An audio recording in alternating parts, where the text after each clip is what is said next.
भारतीय राष्ट्रीय राजमार्ग प्राधिकरण ने देश भर में टोल नाकों पर वाहनों का प्रतीक्षा समय कम करने को लेकर टोल प्लाजों के लिए नए दिशा निर्देश जारी किए हैं। उसने कहा है कि प्रत्येक वाहन को 10 सेकंड में सेवा दे दी जानी चाहिए। राजमार्ग पर वाहनों के दबाव के शीर्ष समय में भी ये समय सीमा अपनाई जानी चाहिए।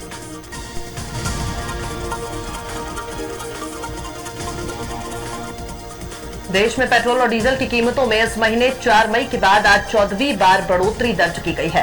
राजधानी दिल्ली में पेट्रोल की कीमत 24 पैसे और डीजल की कीमत 29 पैसे प्रति लीटर बढ़ गई है। इससे एक दिन पहले कोई बढ़ोतरी नहीं हुई थी। आज दिल्ली में 1 लीटर पेट्रोल की कीमत 93 रुपए 68 पैसे और 1 लीटर डीजल की कीमत 84 रुपए 61 पैसे पहुंच गई है।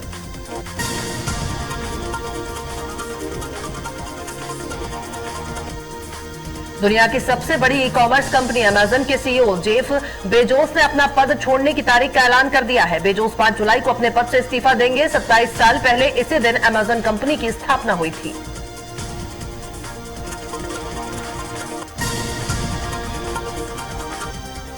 महाराष्ट्र के औरंगाबाद में राहुल पवार 1 महीने पहले ही डॉक्टर बने थे। इस बात की खुशखबरी उन्होंने 25 अप्रैल को अपने फेसबुक प्रोफाइल पर एक तस्वीर शेयर करते हुए दी थी। इसके ठीक 1 महीने बाद 26 मई को उन्होंने अलविदा कह दिया।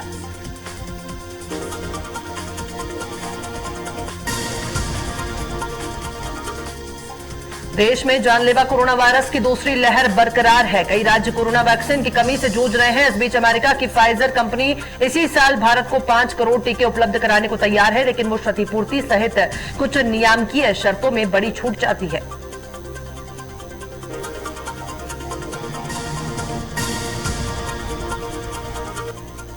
महाराष्ट्र में कोरोना वायरस के मामलों के प्रसार को रोकने 1 जून तक लॉकडाउन जैसे प्रतिबंध लागू हैं।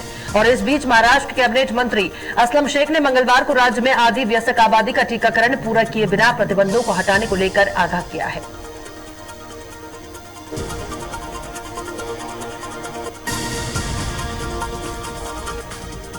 अमेरिकी राष्ट्रपति जो बाइडेन ने एक और भारतीय को बड़ी जिम्मेदारी सौंपी है।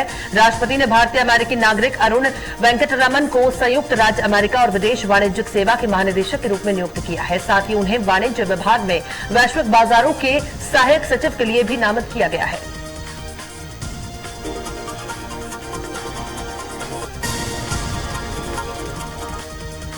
भारत के भगोड़े हीरा कारोबारी मेहुल चौकसी को डोमिनिका में गिरफ्तार कर लिया गया है। मेहुल चौकसी की गिरफ्तारी पर एंटीगुआ एंड बारबुडा के प्रधानमंत्री गैस्टन ब्राउन ने एबीपी न्यूज से खास बातचीत में कहा है कि हम नहीं चाहते कि अब मेहुल चौकसी यहां लौटे।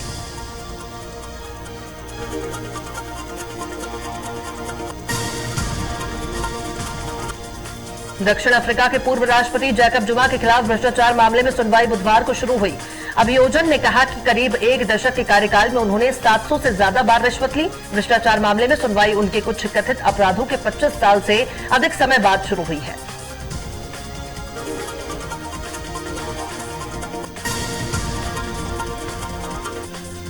योग गुरु बाबा रामदेव के एलोपैथी पर दिए बयान के बाद से ही उनके खिलाफ मामला लगातार तूल पकड़ता जा रहा है। इस बीच इंडियन मेडिकल एसोसिएशन ने बुधवार को प्रधानमंत्री नरेंद्र मोदी को पत्र लिखते हुए कहा कि पतंजलि के मालिक रामदेव की तरफ से वैक्सीनेशन के खिलाफ झूठ प्रचार पर रोक लगाया जाना चाहिए।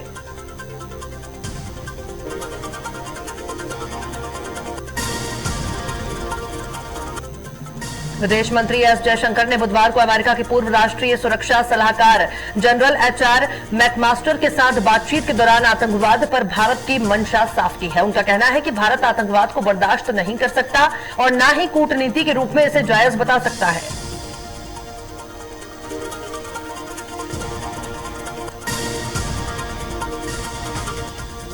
बॉलीवुड एक्टर तुषार कपूर ने हाल ही में एक इंटरव्यू के दौरान फिल्म इंडस्ट्री में अपने शुरुआती दिनों के बारे में कई राज खोले। उन्होंने बताया कि लोग उन्हें पार्टियों में लड़ाई में शामिल होने और यहां तक कि शाहरुख खान की तरह काम करने की सलाह देते थे।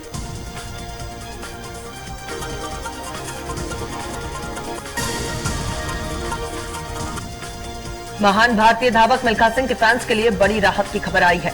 हॉस्पिटल से मिली जानकारी के मुताबिक कृत्रिम ऑक्सीजन पर है, लेकिन उनकी हालत स्थिर है। मिल्खा सिंह को अस्पताल के आईसीयू से बाहर निकाला गया, जहां उनका कोविड निमोनिया का उपचार चल रहा था।